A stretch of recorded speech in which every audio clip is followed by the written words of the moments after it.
Good afternoon, and thank you all for being here. I will note for 2 or 3 brave people, there are a few seats in the very front if you want to come up here.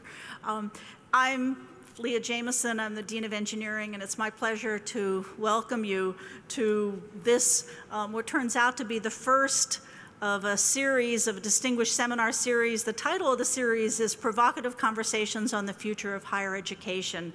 And we have been just privileged to invite and accept our invitations some truly distinguished thinkers and thought leaders from the community to talk broadly about what is happening in higher education, to some extent in engineering, but much more broadly, what really is going on with higher education. And so I am honored today to introduce Dan Moat, who is the Regents Professor and Glenn L. Martin Institute Professor of Engineering, past President of the University of Maryland. He's also an officer of the National Academy of Engineering, on the National Research Council Governing Board Executive Committee, and on NRC committees concerned with issues of innovation, national security, and national competitiveness in engineering and science. And so as we think about what is happening not only in higher education, but in the country and in the world, an incredible resonance of topics. Prior to the University of Maryland, Dan was on the faculty at Berkeley for more than 30 years, where he served as chair of mechanical engineering and vice chancellor from 1988 to 1998, and has mentored 58 doctoral students. He's a fellow of the American Academy of Arts and Sciences, the Acoustical Society of America, the American Academy of Mechanics, the American Association for the Advancement of Science, and he's an honorary fellow of ASME. Among his many recognitions, he's received the Founders Award of the National Academy of Engineering, the ASME Medal. The title of his talk today is What's Coming, Whether We Like It or Not, and so it's my pleasure to welcome Dan Moat. That was very nice, my gosh. Well, Leah, thank you very much for that very warm invitation, and thank you very much for this invitation to come to Purdue. This is a great honor for me to come here and have a chance to talk about this topic, what's coming, whether you like it or not. I've been trying to think of when the last time was at Purdue, and I think it was to give a mechanics lecture in this Midwestern Mechanics series, probably more than 20 years ago, so I apologize for not being here more often. But I very much appreciate coming to talk about this topic. I like to talk about big strategic topics, things that have really impact on the long term. I found when I was president, you have day-to-day firefighting things that you're doing all the time that are really important, and then you have a strategic agenda that's also going on in parallel.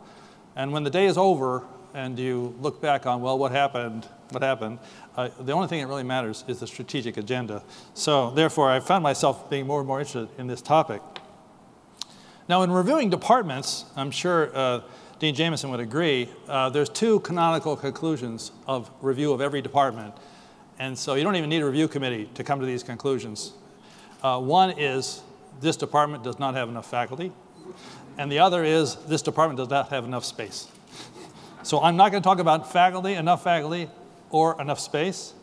But I'm very moved by the fact you're going to have a lot more faculty, a lot more space, and a lot more students, and why this period is so critical for your planning.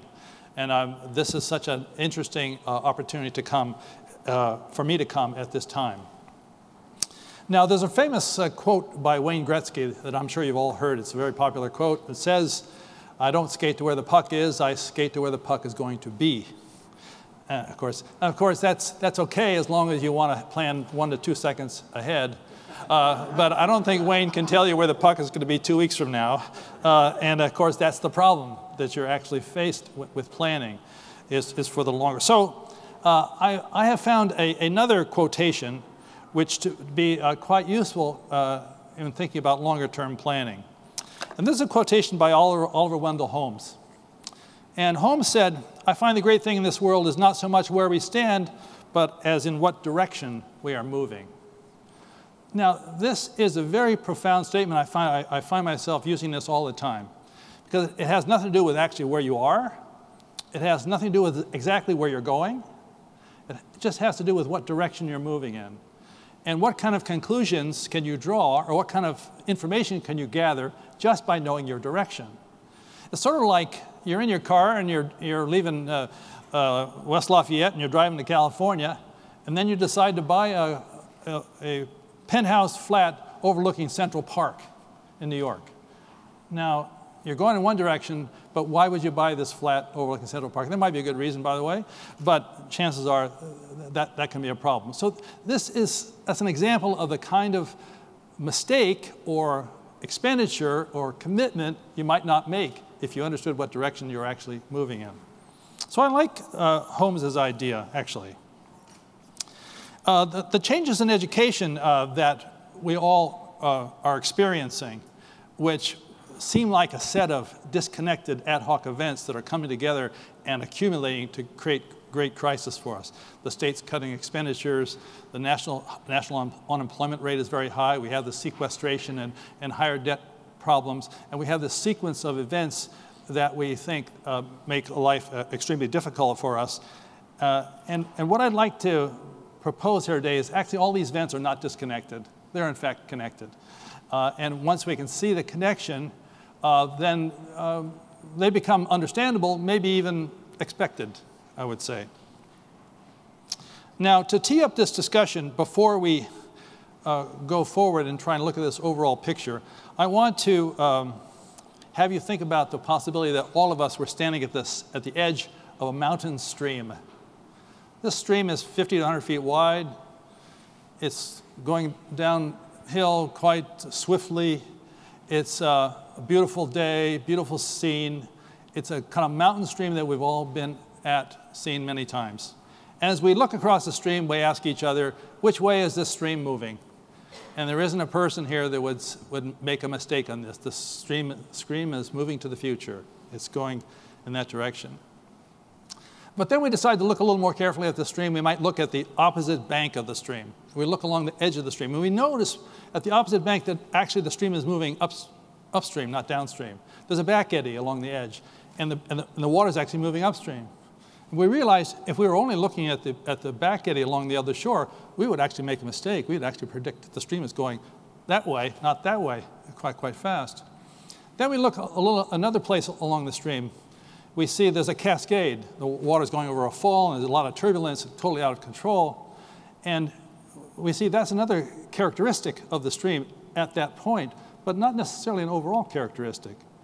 Then another place, in fact, would be a laminar flow, a very clear, very swift, actually moving faster than the average speed of the stream. And we might conclude, well, that's not a representative of the whole stream either, but in fact, it's a reasonable representative of the stream at that point. And then, of course, there's a stone in the middle of the stream. It's a stagnation point. The stream stops moving at all. You have big circulation. The stream's going around in circles. No progress. That's also a good characterization of the stream at that point, but not for the overall stream. Well, that's kind of the world we're looking at, okay? When we talk about which way the world is going, this world will have an overall motion, but there'll be a lot of places in the world where, in fact, there'll be differences in how it goes. So what we want to talk about here is really the direction of the world, the direction of the country, and how that direction affects the direction of the universities. And we want to see how our what is affecting us in our decision making is actually a flow of the country that we have to decide we're going to fit into. The flow of the country is not determined by universities, any of them. They have to fit into that flow of the universities. I want to talk about power balances and the flow of the world for a second. And I'll give you some examples, and then we'll talk about the flow of the world today. So the global direction, if we take the Oliver Wendell Holmes idea, and we look at the global direction for the world, what determines that? Well, there are power balances between countries. Countries are in power balances with each other. There are collective country strategies for their prosperity and security. Each country has its own strategies. and they then interact with each other, and there's power balances between countries. And then there are global circumstances that affect all countries, but are really outside their control. Pandemics, get hit by a comet, all kinds of things that happen to us globally, which are outside of any country's control. And those things together determine a global direction. So you have a global direction for the world, and then, of course, the countries have their power balances and their collected strategies inside that global direction, and then the universities are inside that national global direction. So that has a lot of control over the university's direction. That's the idea.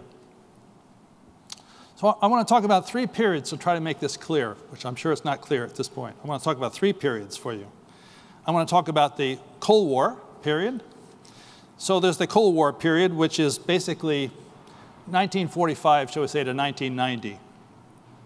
And there was a global direction during that period, which we can describe clearly. That direction ended when the Cold War ended, 1990, and there was a transition decade of the 1990s, where the world was trying to find what its next direction was going to be. That direction was essentially set by about the year 2000. I call that the 21st century direction. That's after the decade of the 90s.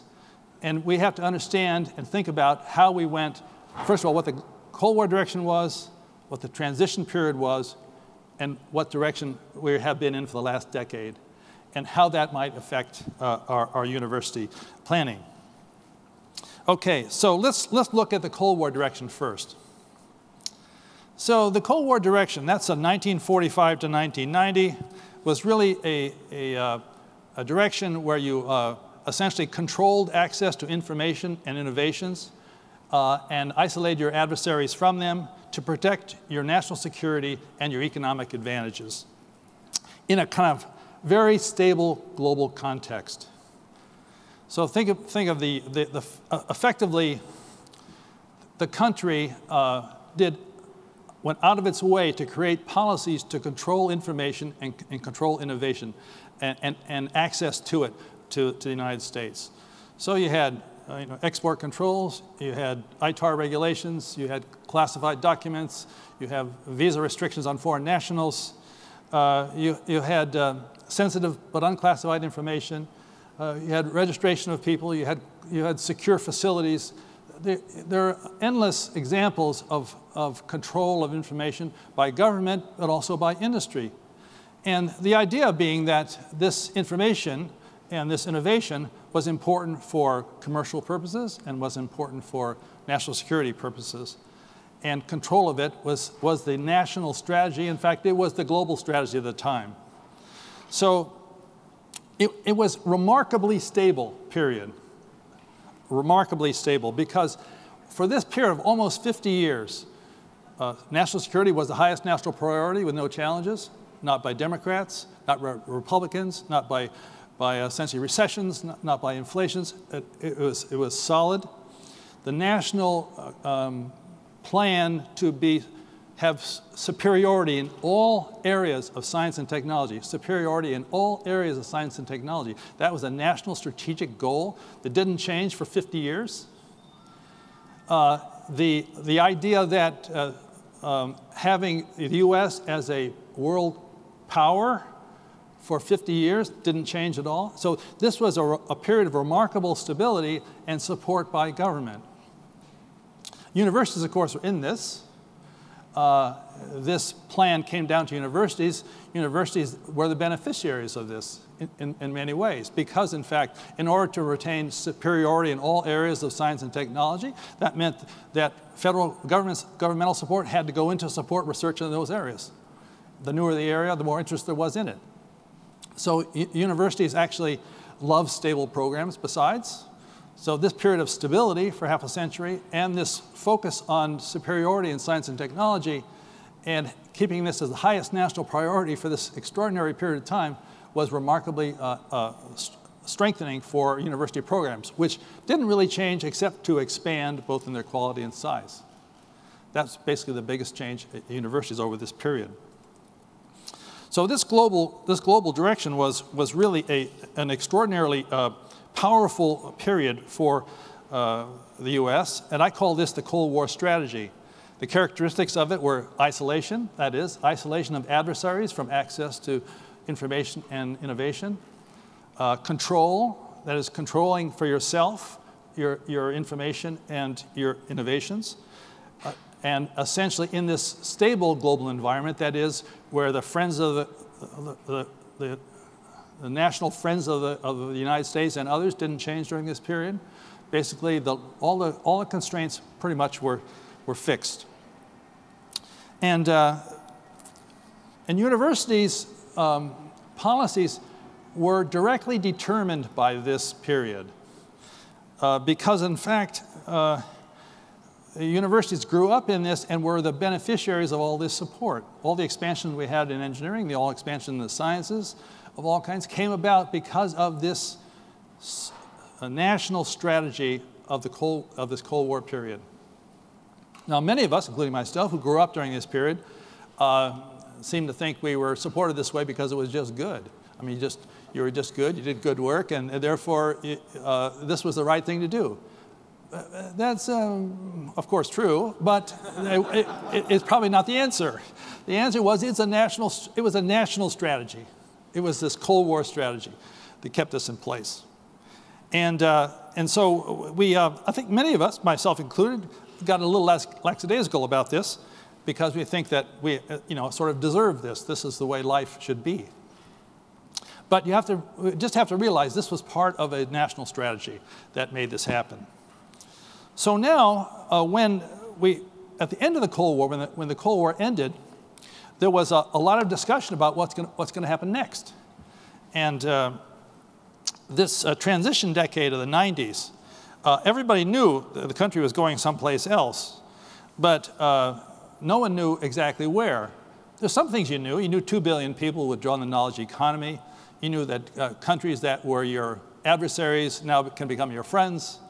And you knew that issues that were essentially dividing countries politically now divide countries more on an issue-by-issue basis. So you could be friends and enemies with the same country at the same time, depending on what the issue happens to be. You know, we're friends with China on some things, we're adversaries with China on some things. That's just the way life would be. And that was also known to happen. But we also had an experience where other national issues, health, for example, social issues, started to compete with national security for priority in the country. We had actually a decline in support for security nationally. The military was reduced and so forth. In the early 90s, it was the first time since 1940s that ever happened. So there was a little bit of turmoil went on in this process. Industry began to go offshore, initially for cheaper labor in developments, but then, of course, for other reasons, it began to take over, access to markets, access to talent, and so forth that happened there. The internet, which was stated earlier than the 90s, but though became a commercial entity in 1995. World Wide Web, which was created in 1990 by Tim Berners-Lee, it became a commercial entity in 1996. Search engines were coming on Mosaic, the first one by Mark Andreessen, but Google was founded in 1998 with the express purpose of making all information in the world publicly available. That was its goal. So this created an enormous, I would say, unanticipated change. That is, when people were looking at, well, we're in this transition of the 90s, we left the Cold War strategy, what's the strategy going to be next? No one thought about this information question at that time. It did not come up. And I would say the singular, most unanticipated outcome of this was that the capacity to control and protect information and innovations for your own commercial and security advantages, the hallmark of this whole Cold War strategy, that essentially collapsed entirely. And not a day goes by when we don't hear again about how some most secure information is now publicly available. And it's coming out of everywhere on WikiLeaks and so forth. And we have cyber offense, cyber defense. All this is basically security-related exposures. So the inability to control information all of a sudden was a big, huge change. It became very clear by the end of the 1990s that whatever strategy would follow the Cold War strategy was going to be one where controlling information was not going to be required, because you couldn't do it. You could not control information. So therefore, what kind of strategy can come next if you can't control the information for your own advantages? Well, by about the year 2000, what I call the 21st century sort of strategy emerged. This is engagement in partnerships to accelerate capabilities for security, economic, and other purposes in a context requiring adapting to continually changing global features. Industry figured this out about the year 2000, and industry began to work in this way. Capabilities we're talking about here basically are information and innovation. Partnerships basically are partnerships for specific purposes where you want to essentially get something done. They're on a global basis, but they're not permanent. It's like partnerships that the automobile companies have now for bringing their components together to build automobiles. It's like computer industry when they have partnerships to build computer systems where the ICs come from one place and the monitors come from someplace else, and they assemble them. Dell, for example, essentially assembles each computer after they're ordered from various suppliers and so on. These are basically these kinds of partnerships to accelerate capabilities for security and economic and other purposes. Universities haven't quite figured out what to do with this at this point, and I'm sure they've even thought about this problem, and government is not there yet at all. One of the problems we have, of course, is we are living in this world today, I believe, but we don't realize the world we're living in. We're still trying to live in the world that has, in fact, disappeared. And a lot of people have had to adapt, by the way. Think of the adaptation that's gone on in China during this period. China became a big manufacturing hub. They weren't doing manufacturing before at all. It adapted to manufacturing. It's adapted to alternative energies, whether it's photovoltaics or wind and so on. So the adaptation is a big issue in this, which wasn't a characteristic at all of the Cold War. So essentially, I think the key words here for this 21st century strategy is engagement in partnerships to accelerate capabilities while adapting to a changing global context. That's the 21st century strategy, and I think that's been about since the year 2000, plus minus, maybe, and that's the one we're in now as I see it. So we can think of it this way. The Cold War strategy, the pre-1990 strategy, was a stable context and a very defensive strategy. It was playing defense. It was essentially preventing your adversaries from getting access to information and innovations that they could use for their military and commercial purposes. The post-2000 period, the period we're in, the 21st century one, is an adaptable context which has a very offensive strategy. It's about partnerships to accelerate. Partnerships to accelerate. This is very much offensive strategy. So let me give you a sports metaphor. You can think about it this way. Let's say your basketball team defense is strong enough so that it can prevent its opponents from scoring. If it can do that, it can win by playing defense. However, if your basketball team cannot stop its opponents from scoring, then it can win only by playing offense and being able to outscore its opponents. That's basically. So the Cold War strategy was to win by playing defense, to keep adversaries from scoring by controlling their capabilities through limiting their access to information and innovation. The 21st century strategy is to win by playing offense, by engaging in partnerships globally to accelerate development and use of capabilities and always being able to outscore your adversaries, even as they catch up. So that's why you see the turnover in iPhones, and you see the turnover in these technologies very quickly as people are accelerating to use the advantages while they have them and then move on quickly. It's an entirely different world. In fact, it's 180 degrees out of phase between the Cold War and now. They could not be any different. The difference is not so much of a problem. It's just not seeing the difference is a problem. Okay, so, well, what does all this have to do with university planning? Well, I think the first thing I would say is I believe we need to recognize that we're well into the 21st century here. And engagement in partnerships to accelerate the creation and use of information innovations in this context is what we're in. We have to think in those terms. It's the global direction, it's the national direction, and therefore it has to be the university direction too. Why does it have to be the university direction? Well, the university is not an island, it's not a monastery of some kind. It's actually connected to the whole community. You have students who are going to live in this world subsequently. You have alumni that are currently living in this world. You have suppliers who are living in this world. You have people you're doing research for who are living in this world. You're essentially in this world. You have no choice but to be in this world, so you need to think about it. So one problem, of course, is to move away from thinking stability. We're not in stability anymore. Another problem is to move towards engagement in partnerships to accelerate capabilities and adapting. By the way, you may have done all these things already. I have no idea, actually, what you've done, I have to admit. So maybe I'm congratulating you for having done it already. I hope so, actually. So I guess the point I want to make here is you don't have any choice. We, us, universities have no choice but to recognize this circumstance. Now, what's the problem for the university? Well, universities love stability. All of us do. We're designed to be stable.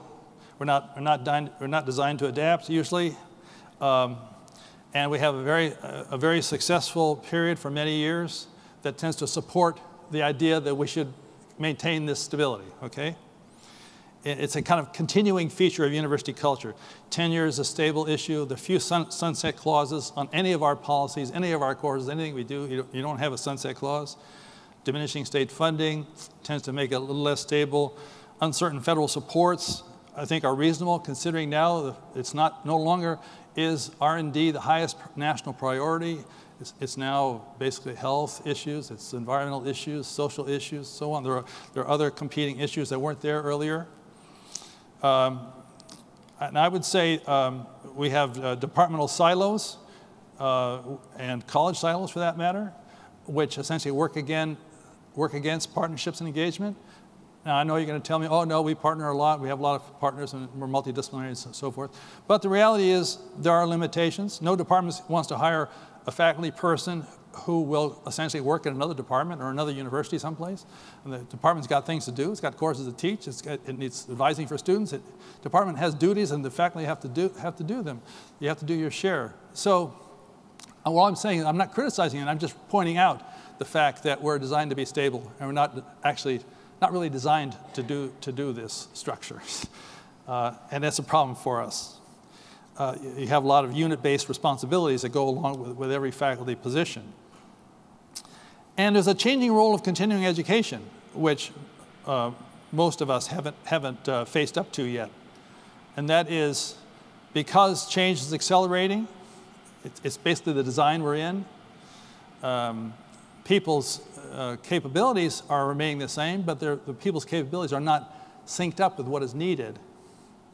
Therefore, they lose their jobs. Companies are also interested in accelerating. They're not interested in training. Back when I was a student, General Electric would hire new graduates and put them on a training program. They'd go around the country for a year or two, getting trained up in different parts of the country. Well, that's pretty unusual these days. Companies want to hire people who are qualified to do the job. So this acceleration has essentially reduced the training by companies, and of course it's created a more rapid turnover in the capabilities needed in this accelerating opportunities. So who's going to take over the responsibility for actually providing opportunities for engineers and others to be prepared not just for advancement in their field, but for advancement in a new field where the needs are going to be and opportunities are going to be there? At the moment, I don't see anybody but universities who are qualified to do that. And I don't think universities have exactly picked that one up yet. But if you look around universities, you can actually see the stability is eroding. We may want to attribute it to other things, but I think it's part of the course of the world. It's part of this 21st century direction. If you look at the ratio of non-tenured to tenured faculty, it's increasing all the time. If you find certainly the cost of going to university for students is a great problem. It's well known. $1 trillion worth of debt students have currently. This is not a working solution. And so there are changes that are here, but I think I would certainly think about these changes. Now, if we just say the following thing, if we say, okay, let's say hypothetically that engagement in partnerships to accelerate the creation and use of information innovations in this context of adapting to change, let's say if that direction happens to be correct, then all of us, each of us, could sit down and we could think of all the implications that would have to our universities. And your crystal ball is as clear as mine on this. So once you see what the flow of the stream is, then you can see, well, how might that affect how we're going to operate? It's quite different than the earlier period. So I just have some speculations here, I would say, on this. And some of these you may have seen. You may see them already. I don't know. I haven't done any data, dug out any data on these, but I'm just making these speculations based on what I would call the flow of the river here. I see the flow of the river now, and we've risen up above it. So, for example, I would say that some faculty will opt for multiple university industry government appointments, possibly globally, where access to special facilities and talented colleagues will accelerate their work. They are going to want to accelerate their work. Partnerships and engagements to accelerate. That is the driver of this period. So we should expect this to happen, especially if you're good faculty. The weaker ones won't have these opportunities, therefore they won't have so many stresses on here. So I think we need to be prepared to this to happen. If it's not, I don't know if it's happening or not here, but if it is, I wouldn't be surprised. And but we should be prepared to accommodate it, because that's basically the way things are going. Acceleration of interdisciplinary research partnerships for faculty and graduate students will increasingly be increasingly attractive, especially across departments and colleges, and universities for that matter. So this is going to be bigger, and we should expect that to happen. Tenure appointments by faculty will become less important, both to the university and to the faculty, and maybe passed over for maybe a salary supplement or possibly a partial salary tenure appointment. And tenure is basically a manifestation of stability. If you're going to walk away from stability, you'll probably walk away from tenure. Accelerating capabilities will be the driver. The faculty will go for accelerating output. Universities must develop a mindset and processes to respond to disruptive and accelerating change. That's what the period we're in. A culture is needed that weighs adaptability more highly and stability less so. Prominent colleges will have faculty from all over the world on their rosters who seek partnerships to accelerate their work. This will happen when they want to come to you. They will not be tenure track or full-time residents, and they possibly won't be employed either. But they'll want to be part of your faculty in some way. And that should be expected, especially if you have really good programs. If nobody wants to come, you should ask yourself why. So I think that is a natural expectation. Engaging in partnerships for the university will be central to the university vision and will characterize university operations for many, if not most of its operations. So partnerships will be a key to this, because partnerships allow you to accelerate your contributions. You're essentially bringing in talents that you don't have and you need to make things move. Universities will focus leadership on particular higher education and research niches, because the expanding range of areas will necessitate sufficient concentration to assume leadership. However, the faculty participation in global partnerships will be located everywhere and will expand significantly. So it's quite possible the university will go this way, but the faculty, a lot of the faculty will be going that way, all at the same time, and we should expect that to happen. I think it's set up in this process. Oops, I think I had. In-demand talent is a long-term issue. Universities should ensure priority attention is focused on nurturing this talent as well as recruiting it for itself. Competition for talent will increase significantly. Everybody in the world wants talent. Chinese want talent, Singapore wants talent, Hong Kong wants talent, US wants talent. I don't know anybody that's not looking for talent right now. So we should concentrate on that. Because of accelerating change, a primary responsibility of universities will be to nurture working professionals in leadership, management, and current skills through degree and certificate programs. That's a little advertisement, I think, for that. Partnerships bringing in unique capabilities will be in demand. These unique capabilities give you capabilities you don't otherwise have. These partnerships, domestic and international, will be for definite periods and created to accelerate impact. They will be fixed term and not open-ended. I think open-ended partnerships are a thing of the past. They make no sense at all these days, to me. And unfortunately, we have had mostly open-ended partnerships. Universities think in terms of eternity, but that's not the way the world works currently. Growth of online and blended instruction, which is adapting to students' current needs and demands, will grow and reduce face-to-face instruction. I guess you'll probably figure that out already. Convenient access to material will be the key. And students must be prepared to prosper in global careers by understanding cultural issues for global partnerships through firsthand experiences in a different foreign culture. We talked about a little bit of this at lunch today. I think that's a very, very important issue. Students seek to learn by doing and to engage in their learning through competitions like solar decathlons, service programs like Engineers Without Borders, prizes like the Sikorsky Human-Powered Helicopter Prize, challenges like the NAE Grand Challenges, internships, international experiences. This idea of engaging, it's sort of like it's partnerships and engagement. So the students are already there, actually. They're already, I've got this, they're in this track already. So it's the course of the world, actually, that they're in. So we should have expected that, actually, before we actually saw it. And access to education will accelerate, access will accelerate as a priority, demonstrated by the attractiveness of MOOCs and interest in them is high. I think it's still an open question on MOOCs, on where they'll come out on this, but nonetheless, it's important.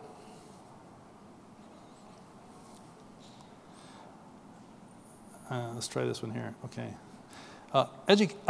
Innovation should be a feature of university education, I would say, for every student. Not just engineering students, not just science students, not just business students, but I think arts students, English department. You show me a student and a department that couldn't benefit from understanding innovation, I will show you a department that is dead, basically.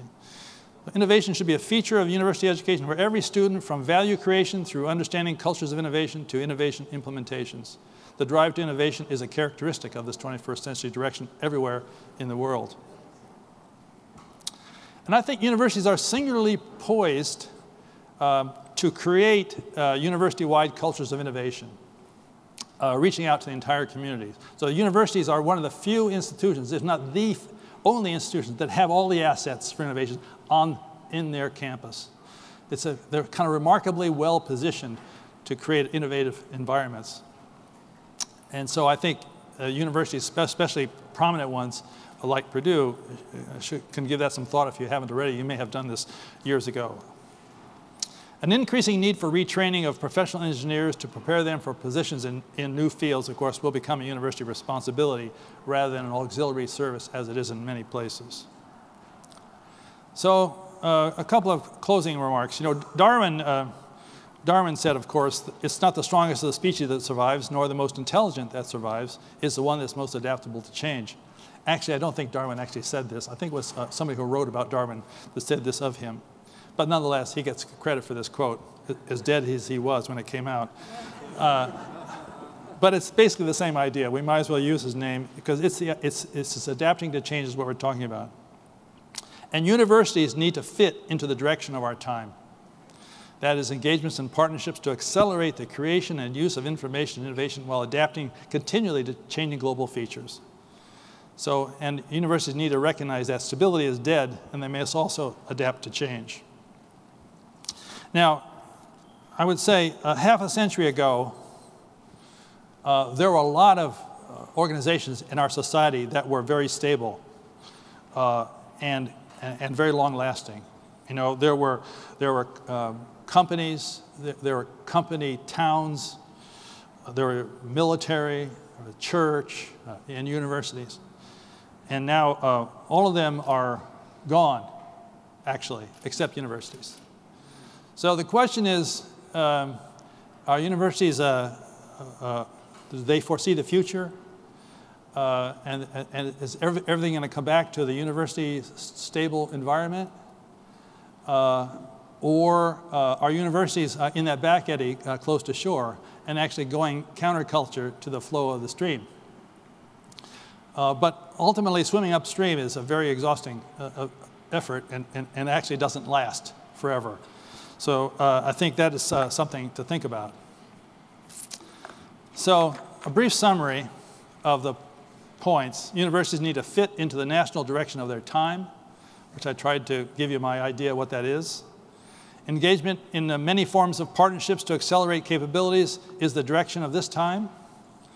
Partnerships are not permanent, but are for definite periods and purposes. Expect stability to be chipped away from our universities sooner rather than later. Think adaptability in policy and practice. And I think actually stability works against university achievement today, as a matter of fact. Well, thank you very much for your attention on this topic.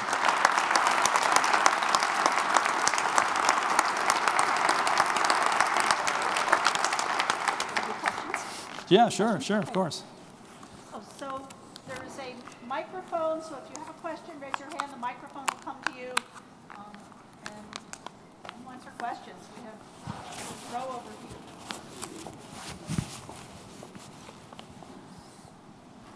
Well, you have given so many wonderful things to think about and really quite challenging, and I'm really very pleased that you have said all these. And I think about such matters, but I don't think I thought about a third of them even that you have presented. So thank you. Well, thank you, I should say. My gosh.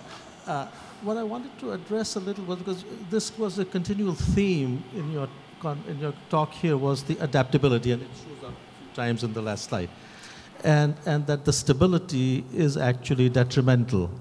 Now, if you just take one part of it, and that we come back and you address that in your comments, is the tenure.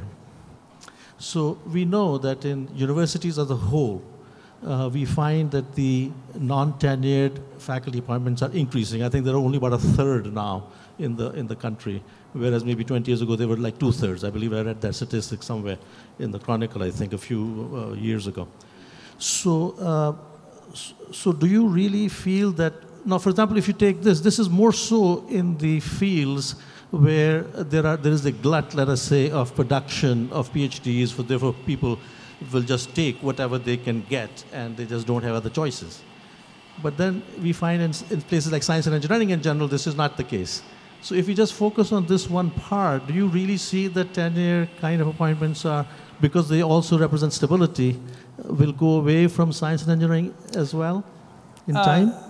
Let me say, I'm not against tenure, by the way. I didn't give points here that are my favorites. I just gave the points as I see them, okay? Whether I like them or not. In fact, the title of this topic, whether we like it or not, this is what's happening, okay? So I think the argument for tenure is less strong now than it was. And I think if the faculty look to what they really want, some may not elect tenure, they may elect something else instead, like appointments at other universities simultaneously, things like that. It's very hard to have a tenure appointment in one place and an appointment in, I don't know, École Polytechnique or someplace else at the same time. That's not usually fair play.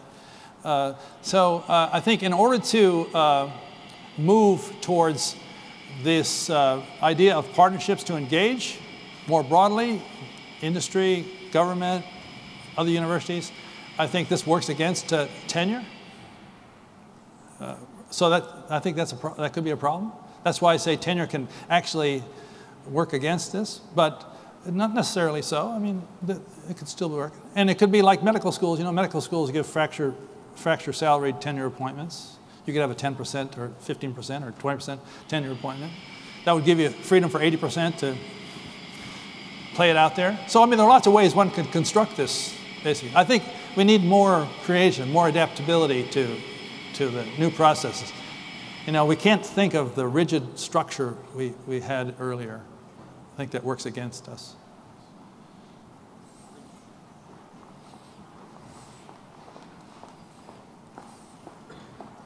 I want to also echo Ivan's comment. Very, very nice presentation. Very thought-provoking. My question has to do with national rankings and U.S. News and World Report and other systems that generate such rankings. We pay a fair amount of attention to them here. I imagine you may as well. My question is, how well are the metrics that are being currently used to generate these rankings suited to what you have been telling us about? You know, I really haven't looked to see how they would do that. I think one of the many negative aspects of these rankings, but one is that universities look to see how they can manage their resources in order to move up in their rankings, even if it makes no sense at all for their program. Sometimes people just lie about their scores, and that's probably better. It's better than wasting money on them, actually. I mean, that's doubly terrible. But I don't know. I haven't really thought about that question, but I think I'm very negative about all these rankings in general.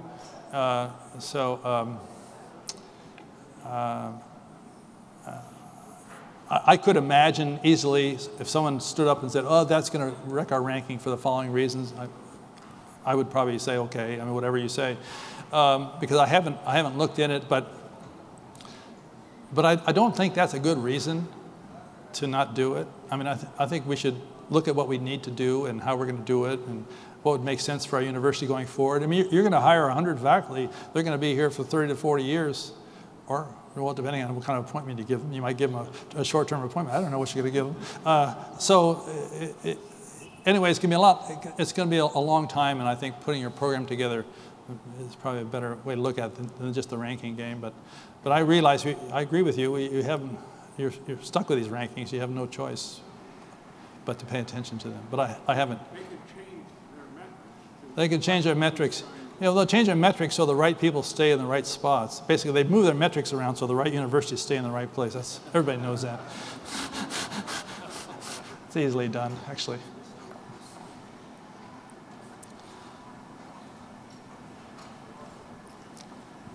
You mentioned the undergraduate, students need to be more adaptable, sort of more comfortable with being overseas and spending time, etc. We, by and large, agree with this. However, about 19% of Purdue's undergraduate students do study abroad type programs. This time spent overseas clashes with the time to graduate often. We say we can try to make it time neutral, but it doesn't quite work. It's more expensive. And I guess I'm wondering what you think are the drivers for students to want to do that. It doesn't seem like companies who are hiring them are giving them that same message. They're not getting brownie points for being overseas, not overtly, not strongly. So it's generally a good thing, but it doesn't seem a very strong driver. I was curious about your thoughts on that. Yeah, it's a very good point. Well, I have to admit I'm extremely high on international studies for students, especially in uncommon cultures. Mainly because 19 out of 20 people in the world live outside the United States.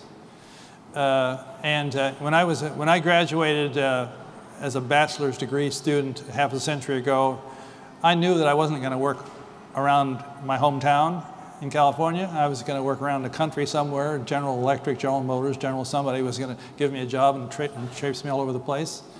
Students today must realize they're not going to work in this country. They're going to work all over the place because all these companies are globalized companies. They have activities all over. And all businesses are globalized. And therefore, the world they're going into is going to require them to be able to deal with people who come from entirely different cultures and different circumstances, so they can have an understanding of what it's like to deal with a different culture. So for example, when you want to cut a partnership with somebody in, I don't know, China or someplace else, it's not like in the United States where you slap the agreement down on the table, everybody gets their pen out, sign the agreement, they shake hands, and everybody goes home, and it's all fine. Not even close. That partnership means nothing, actually, internationally. The only thing it means internationally is the trust between the two people that are making this agreement. Trust is the only thing that matters, actually. The paper can follow later, but if you don't have the trust, it's over. In fact, don't do anything. So they need to start to understand how you deal on an international footing with this. And they can't do that by just lectures and videos and things like that. They have to actually go there and have some experiences. And it'll take a long time besides. But that's the world they're joining. That's the professional world they're joining too. So I don't know why companies don't value this, mainly because companies have very short time windows, very short interests. They don't plan on them working there very long anyway. They're looking for somebody who want a short-term contract to do a certain job. So on, it's this partnerships and engagements for a short, definite period. So they may say, we're not hiring somebody to be our international negotiator, just do the job. But I think in terms of educating someone who is going to grow up to be a professional in the world, who is going to have in a leadership role, they need to understand this. I mean, you're completely out of it. When I go to China, I find that Chinese students and the Chinese leadership know a lot more about the United States than the United States knows about China. Absolutely. And the United States is very insular in its view, my own feeling. It tends to look internally constantly and doesn't really feel like it's engaged in partnership with the rest of the world in this this very complicated and interesting globe we live in. I think we need to move the agenda on this. Our students are going to be the ones that are going to do it. So I think we need to get our students out there so they can start to figure out what this world's like, and then they'll be much better able to lead the country in this directions. We've had presidents of the United States that never had a passport. I mean, what does this say? I feel pretty strongly about this. In fact, I think it's a very important thing for the National Academy of Engineering to do this as well. I think it's important for all our engineering societies to do this. We need to engage in partnerships globally. Same issue. It's a course of the stream, basically. The time has come. And of course, we have to find money for them, we have to help them, and so forth. I realize it's a big headache. And of course, it may take them an extra semester and so forth, but it's worth it, in my view. I have to stand up? Okay. I'm going to have a dinner with you tonight, but I cannot wait until then to ask these questions. When you said adaptation implies to me that future is already known, so we adapt to it. But future, we don't really know, so how can you adapt to the future? Or have it, okay, you can use a different word, or could you explain a little more? Maybe I should say being prepared to adapt. I mean, not staying firm to what we currently have, circumstance. It's a changing circumstance. You're going to have to adapt to changing circumstances. That's what I mean. You don't know what the future is. It's like Oliver Wendell Holmes said, as opposed to Wayne Gretzky. Wayne Gretzky knows where the future is. Oliver Wendell Holmes does not know where the future is, which I think is the right strategy. So the adaptation we're talking about is really being prepared to change with the changing times. We're going to do just a few more questions. I have two people over here, and if there's somebody over there who'd like to claim the last question, okay, we got it.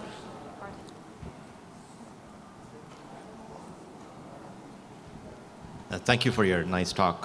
My question is more in the context of all these massively online courses being available, and content in the traditional form is all commodity now and can be easily accessed anywhere. So in what ways and forms do you think our education and learning styles and other things on campus, and what we as faculty have to think about in terms of student learning and many principles that many faculty are not even aware of in terms of student learning, and all of a sudden it's become very important for us to understand. How do you think the on-campus way of students' knowledge evolution, how is that going to change? How do you see that as a part of our future education? Okay.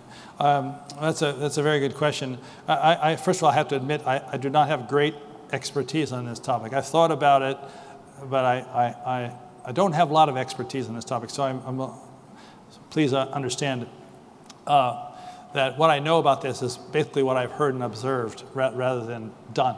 Okay, so the following thing I think is, and what these MOOCs also show, is that the idea of professor as coach seems to be very powerful, where students will get the content and then they will be coached in their learning through discussion and various ways that will be handled by the instructor. So what I expect is that there'll be much less lecturing in a traditional format, or reduced lecturing, maybe on key issues only, maybe lecturing following individual study, which will, and quiz sessions where students will demonstrate they don't understand what's going on from what was given to them, then you need a lecture about it. Rather than the normal format that we've been having of lecture content with discussion sections. It's basically student engaging first, then an assessment of their understanding, and then lecture or discussion following that to clarify those points. So I think much more of that style. So I would think we're going to have less in-class lecture format, much more discussion format, a much more engaged student body. Students want to be engaged in what they're learning. They don't want to be taught. They want to be engaged in their learning. So that's all part of this direction as well. So I think it's going to be an exciting time for instruction, actually, a lot more fun and a lot more interesting and a lot more satisfying for the students as well. And there will always be time for the lecture. That is, if there's mass confusion on a difficult point, which can very well happen, of course, then there'll be time, okay, now we're going to talk about this point because everybody's got it all screwed up. Okay, so, all right. So I think it'll be a much more adaptive process of instruction.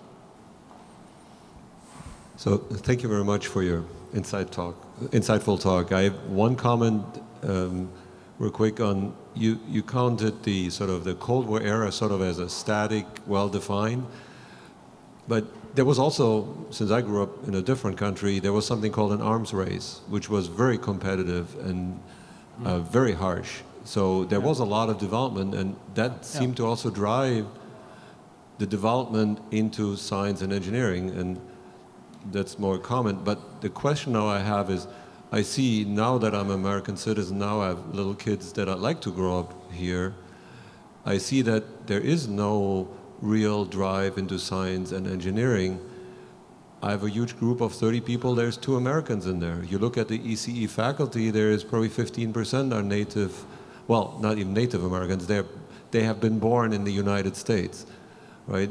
And this is a phenomenon over the last 30 years because the faculty is reflective of 30 years of development. I don't see that changing, I see it getting worse. So how do you see that in the adaptability? Are engineering salaries and the going up? Is the respect of engineers going up in society? What's going to change this? There are a couple of questions. First, the arms race, by the way, was actually what I talked about. That was the national priority for superiority in all science and technology, included the arms race. So that was why we got so much resource coming into our university. So it was part of that discussion. Now, engineering, but you really put your finger on it. The country the country actually doesn't project a lot of interest in engineering, as a matter of fact. And science is highly regarded. Most people think science helps people and engineers essentially create pollution. I think the engineers have not done a good job of telling the country what we do and why we help people a lot more than most of the society, as a matter of fact, and how humanistic, in fact, engineering is. And so I'm sure you all have friends who've come up and said to you, what do engineers do? Prospective students come in, or their mothers probably mainly. What do engineers do? Will my son or daughter get a job? That sort of thing. So I think the profession itself has a lot of fault in not projecting itself positively. You know, in high school, most kids don't know any engineers. Therefore, they go to high school. There's no engineering in high schools, most high schools. Maybe today's a little better, but not too much better. And so in our courses, sometimes first and second year courses have not always been inspiring for students. So I think we have to do a much better job here. In fact, one of my priorities as a new president of the National Academy will be to put the E back in STEM. Essentially, E is silent in STEM. I mean, you hear people say technology 1,000 times for every time they say engineering. You go on the NASA website and you look on Curiosity, the Mars rover, and you try to count the number of times you'll find engineering on that website. It's not zero, but it's pretty close to zero. You certainly could cut off a few fingers and it'll still be on one hand. And it's attributed to be a science project, even though the entire project, start to finish, is engineering. How many kids could be inspired by this spectacular engineering project? Unbelievable engineering project. They could land that thing there on the first try and actually have it work. I mean, unbelievable to me. And young kids are inspired, but young kids don't get inspired by engineering. So I think that's part of the problem. Part of it may be salaries also. Though engineering salaries are a lot better than salaries for bachelor level graduates in other fields by a significant margin, if you look on the economic indicators. But engineering is hard. You know, got to work hard. Tests are hard. Faculty are hard, and so on. It is hard, actually. It's good, but it's hard. So I think the profession, though, and all of us engineers have to be much more upfront about what the profession is about and why it's important and so on. In developing countries, you don't have this problem. In developing countries, people know engineering is what makes the place go. And so if you go to developing countries, the leadership's always in engineering. This year, right now in China, is the first time they had a president who's not an engineer. You know, Xi Jinping, he's not an engineer. But as you get to the point where we are, you know, we sort of take it for granted. You know, people can walk to your office and say, what engineers do? All you have to do is say, well, look around. Everything you see around you is engineering, one way or another. It was designed and created. And scientists have a tremendous importance, of course, and capacity, but they don't help clarify this problem either. So science, you know, the National Science Foundation puts 6% of its budget into engineering. So that sort of relegates the value structure a bit. So I think that we have to do a better job of it. I think it's a serious matter. I think the future depends on it, actually. Not only serious, the future depends on it. The future depends on engineering.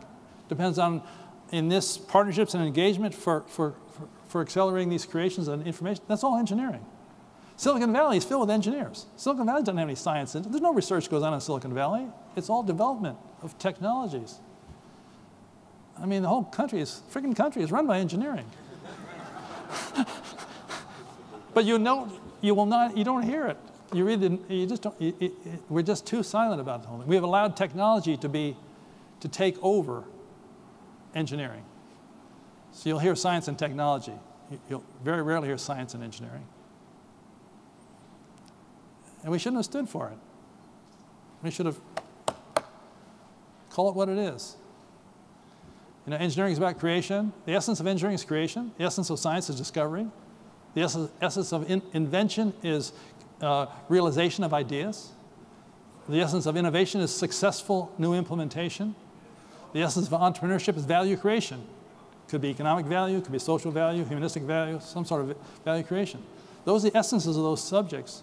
Engineering as creation and science as discovery, those are orthogonal. They're not the same thing. They're actually orthogonal.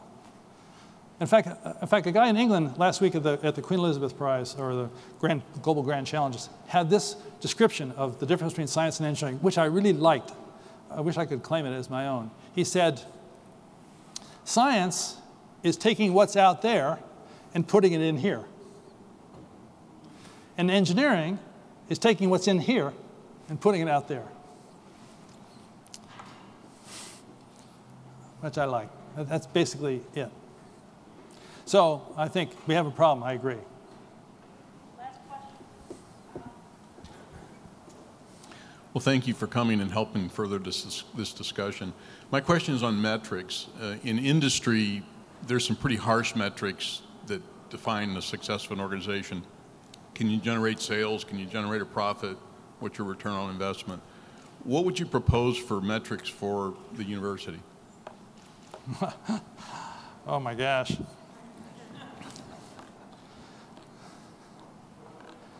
Well, I think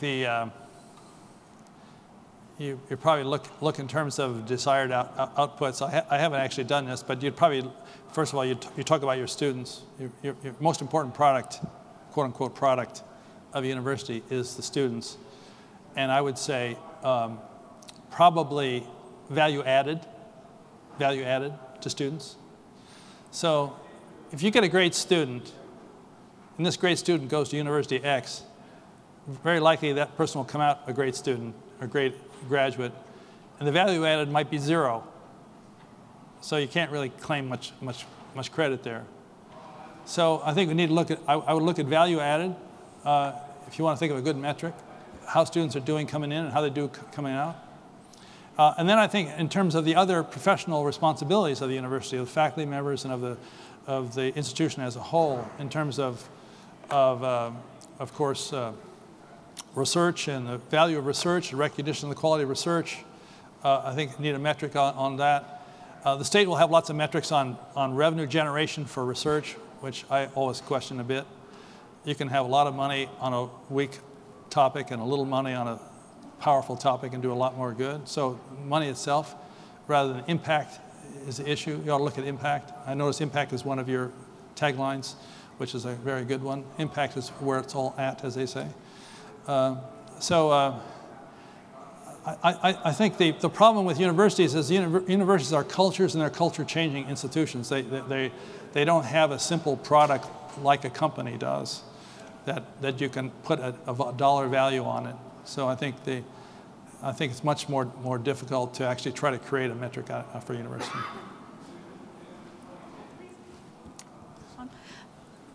Please join me in thanking Dan again. Thank you very much.